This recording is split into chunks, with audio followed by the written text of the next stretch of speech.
Hello student, welcome to all of you.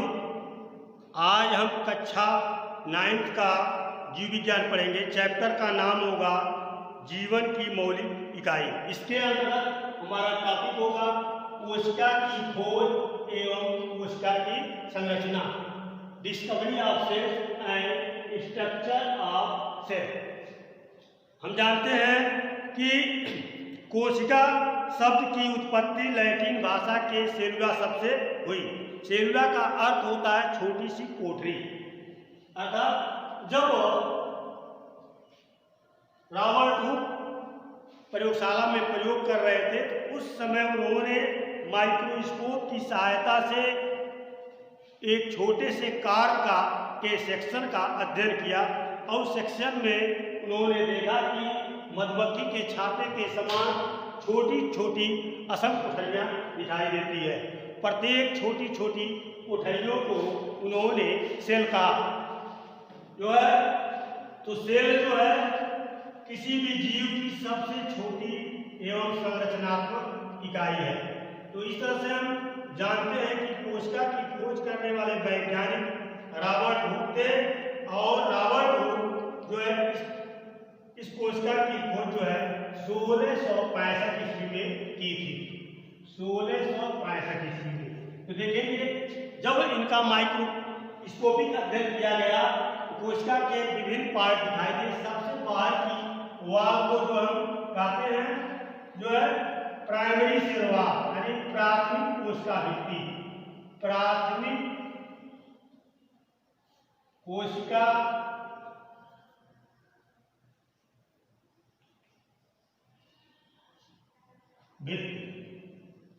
यानी primary cell wall. इसके बाद दूसरी भित्ति थी, इसे जो है मध्य पटलिका या मिडिल लैमेली, अंग्रेजी में इसे कहते हैं मिडिल लैमेली या मध्य पटलिका। उसके बाद से तीसरा अंदर की ओर जाते हैं। तीसरा जो दीवार होता है उसका भित्ति का वह होता है द्वितीयक कोशिका भित्ति या सेकेंडरी सेल वाल। द्वितीयक कोशिका भित्ति या सेकेंडरी सेल वाल, यानी 3 प्रकार के ये वाल होते हैं। सेल के जो पादप कोशिका के 3 यानी इनके सेल वाल 3 भागों में बटे होते हैं, प्राथमिक कोशिका भित्ति और द्वितीयक कोशिका भित्ति। प्राथमिक कोशिका और द्वितीयक कोशिका भित्ति के बीच में मध्य पटलिका होती है। यह जो है किसी भी पादप कोशिका का बाहरी आवरण बनाती है और उसके आकार को प्रदान करती है। यह मृत सेलुलोज की बनी होती है, यानी कोशिका भित्ति जो है मृत सेलुलोज की बनी होती है। इस कोशिका भित्ति के अंदर की ओर जाएं तो इसके अंदर की ओर एक प्लाज्मा मेम्ब्रेन होता है। प्लाज्मा मेम्ब्रेन अर्धपारेखण में झिल्ली, प्लाज्मा मेम्ब्रेन, प्लाज्मा मेम्ब्रेन यह जो है अर्धपारगम झिल्ली होती है। इसका कार्य है हानिकारक पदार्थों को कोशिका से के अंदर आने से रोकना। हानिकारक पदार्थों को कोशिका के अंदर आने से रोकती है तथा यूजफुल पदार्थों को कोशिका के अंदर आने देती है और हानिकारक पदार्थों को रोकती है। तथा दूसरा, कोशिका के अंदर से यूजफुल यानी लाभदायक पदार्थों को कोशिका के बाहर जाने नहीं देती है तथा हानिकारक पदार्थों को कोशिका के अंदर से बाहर धकेलती है। अर्थात प्लाज्मा मेम्ब्रेन के अंतर्गत जो है चयनात्मक गुण होते हैं। हानिकारक पदार्थों को कोशिका से बाहर धकेलती है और लाभदायक पदार्थों को रोकी रहती है और बाहर से हानिकारक पदार्थों को आने से रोकती है तथा जो है लाभदायक पदार्थों को आने देती है। इस तरह से देखा जाता है कि प्लाज्मा मेम्ब्रेन के अंतर्गत जो है चयनात्मक गुण होते हैं। अब देखेंगे कोशिका भित्ति में जगह जगह पर कटे हुए भाग होते हैं। यहाँ पर यहाँ देख रहे हैं ये खुले हुए भाग होते हैं। इसे कोशिका छिद्र कहते हैं।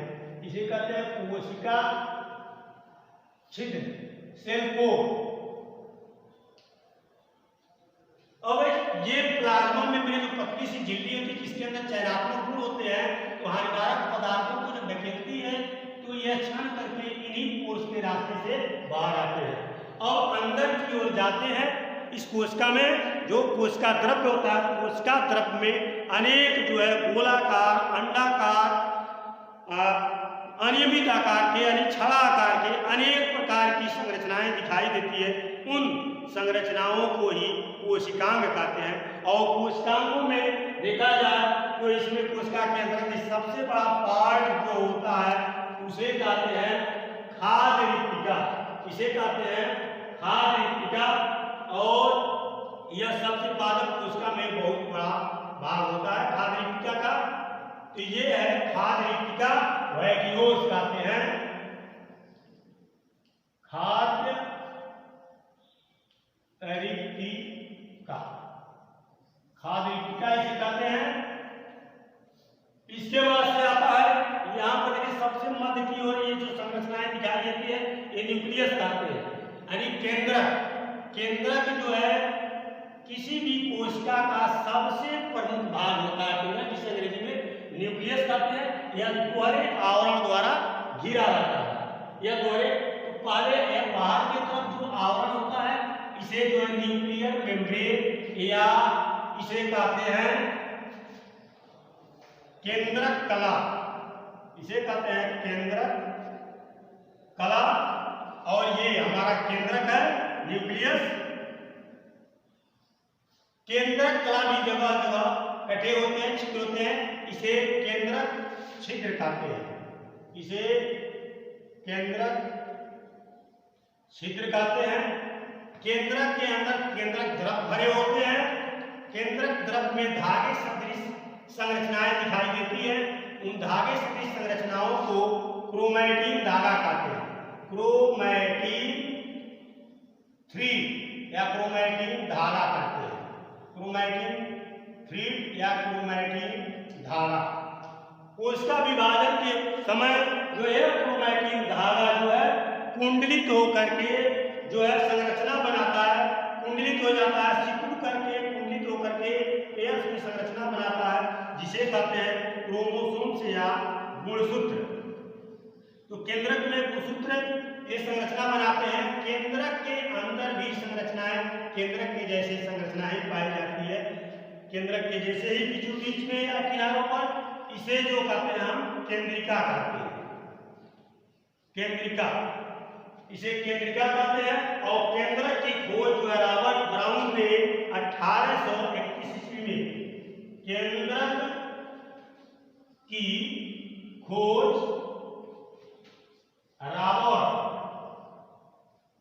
रॉबर्ट ब्राउन ने 1831 ईस्वी में की थी। तो किसी भी जीवधारी के कोशिका में सबसे प्रमुख मध्य में लगभग बीचों बीच में कोशिका के गोलाकार संरचनाएं पाई जाती है, उसे केंद्रक कहते हैं। और इस केंद्रक की खोज जो है रॉबर्ट ब्राउन ने 1831 ईस्वी में की थी। इसके बाद से कहीं कहीं पर सेंट्रोसोम जैसी संरचनाएं दिखाई देती है। सेंट्रोसोम और सेंट्रोसोम्स की खोज वान बेंडे ने की थी। सेंट्रोसोम जिसे तारक काय कहते हैं। तारक काय केवल जंतुओं में पाया जाता है। तारक काय पादपों में या नहीं पाया जाता। वान बेंडे यह पादप कोशिका इसलिए इसकी संरचना नहीं बनाए थे। इसमें कहीं कहीं पर सेंट्रोसोम जंतु कोशिका में सेंट्रोसोम्स पाए जाते हैं। जंतुओं का यह प्रमुख लक्षण है। पादप कोशिका में सेंट्रोसोम्स नहीं पाए जाते। इसे हिंदी में हम कहते हैं तारक काय। और तारक काय की खोज जो है वान बेंडे ने की। इसने की थी वान बेंडे। इसके बाद से आता है आपका एंडोप्लाज्मिक रेटिकुलम। पादप कोशिका में इसके बाद से आता है अंतःप्रद्रव्ययी जालिका। एंडोप्लाज्मिक रेटिकुलम या अंतःप्रद्रव्ययी जालिका। अंतःप्रद्रव्ययी जालिका, जिसे अंग्रेजी में एंडोप्लाज्मिक रेटिकुलम कहते हैं। यहाँ पर केंद्रक से सटे हुए ये संरचनाएं जो शाखा में दिखाई देती है, इस संरचना को ही हम एंडोप्लाज्मिक रेटिकुलम कहते हैं। यहाँ पर ये जो संरचनाएं दिखाई दे रही है चित्र में, केंद्रक के बगल में कोशिका द्रव में जो है शाखान्वित रूप में, इसे कहते हैं अंतःपरद्रव्यी जालिका। इसका खोज जो है पोर्टर ने 1945 ईस्वी में की थी। इसकी खोज जो है पोर्टर नामक वैज्ञानिक ने 1945 ईस्वी में की थी। पोर्टर अंतःपरद्रव्यी जालिका की खोज की थी।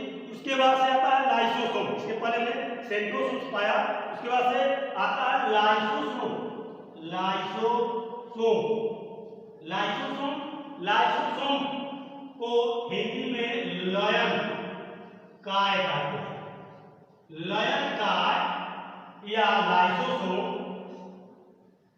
तारक काय या सेंट्रोसोम, ये दोनों लयन काय और तारक काय दोनों ही जंतु कोशिका में पाए जाते हैं।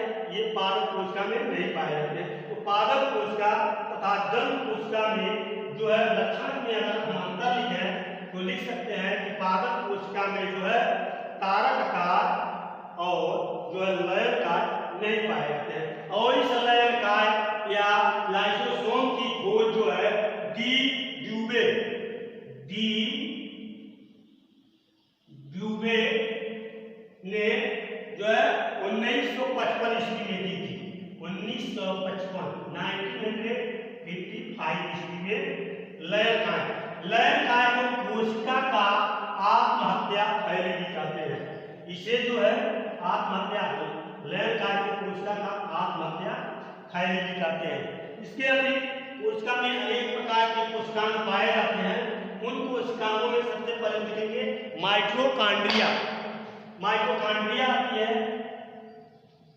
माइटोकॉन्ड्रिया जिसे हिंदी में सूत्रकणिका कहते हैं। सूत्रकणिका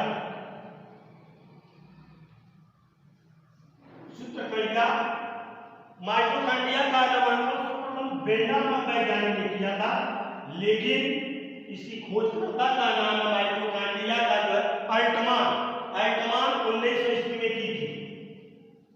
अल्टमान 1900 ईस्वी में अल्टमान ने माइटोकॉन्ड्रिया सूत्रकणिका की खोज की थी। माइटोकॉन्ड्रिया को कोशिका का पावर हाउस कहा है। माइटोकॉन्ड्रिया को यहाँ पर जो संरचना हमारी दिखाई देती है यही हमारा माइटोकॉन्ड्रिया है।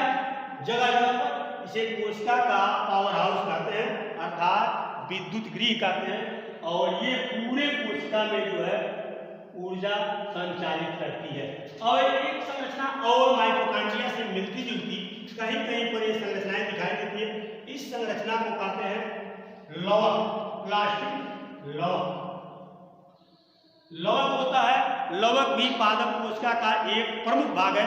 यह एक अंतर है, जंतु कोशिका में लवक नहीं पाए जाते हैं, पादप कोशिका में लवक पाए जाते हैं।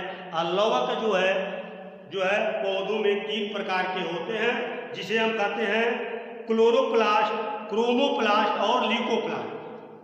क्लोरोप्लास्ट का मतलब होता है हरित लवक और क्रोमोप्लास्ट का मतलब होता है वर्णी लवक तथा ल्यूकोप्लास्ट का होता है अवर्णी लवक। तो क्लोरोप्लास्ट या हरित लवक यह पादप कोशिका में पाए जाते हैं और यह जो है पादप को भोजन बनाने में प्रकाश संश्लेषण क्रिया में मदद करते हैं। तो यह पौधे के सभी भागों में जितने हरे भाग होते हैं, चाहे पत्ती हो, तना हो, चाहे कली हो, जो उसके हरे पार्ट हैं वहां पर क्लोरोप्लास्ट पाया जाता है। तो क्लोरोप्लास्ट का पाए जाने का स्थान पौधे के उन सभी भागों में पाए जाते हैं जो हरे भाग होते हैं। उसके बाद आ सकता है क्रोमोप्लास्ट। क्लोरोप्लास्ट के बाद आता है क्रोमोप्लास्ट। क्रोमोप्लास्ट का मतलब होता है वर्णी लवक, यानी रंग देने वाला। तो ये पौधे के उस भागों में पाए जाते हैं जहां रंगीन भाग होता है, जैसे कली, फूल, फल।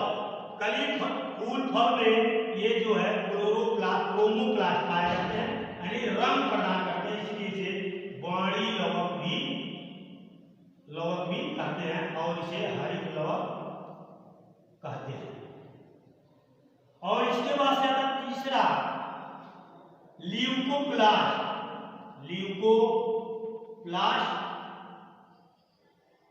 इसे कहते हैं अवाणी लवक।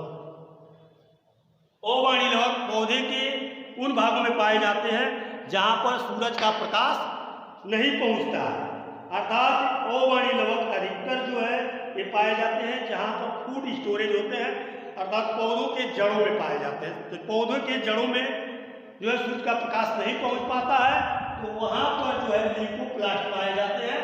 और यह अधिकतर कुछ पौधे ऐसे हैं जिसमें यह भोजन को कार्बोहाइड्रेट के रूप में संग्रहित किए जाते हैं, नए लवक हैं। उसके बाद से आता है राइबोसोम। राइबोसोम जो है बिंदुसार के जैसी संरचनाएं पाई जाती है, पादप के कोशिकाओं में भी पाए जाते हैं। The main function of ribosomes is protein synthesis, अर्थात वो राइबोसोम्स का मुख्य कार्य प्रोटीन का संश्लेषण करना। और राइबोसोम्स की खोज करने वाले वैज्ञानिक थे पेलेट, 1955। पेलेट नामक वैज्ञानिक ने जो है राइबोसोम्स की खोज की थी 1955 में। उसके बाद से देखें कि पादप कोशिका में एक ओ जो पहले हमने बताया है, इसकी वर्णन देखिए वाइटियोज, यानी खाद्य रिक्तिका। एक खाद्य रिक्तिका है। खाद्य रिक्तिका का खोज जो है चमेली, या हिंदी में इसे पढ़ते हैं केमेली।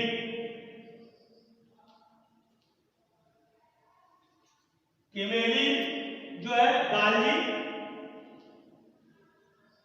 केमेली गाली, अर्थात केमेली गाली ने इसकी खोज की थी, इसलिए अंग्रेजी में इसे जो है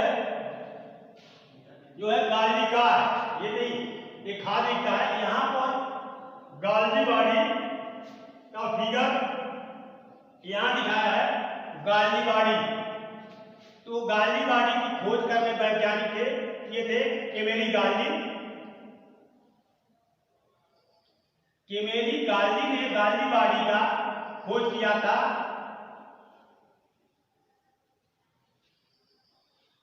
तो इस तरह से हमारे पादप कोशिका में तमाम प्रकार के कोशिका पाए जाते हैं।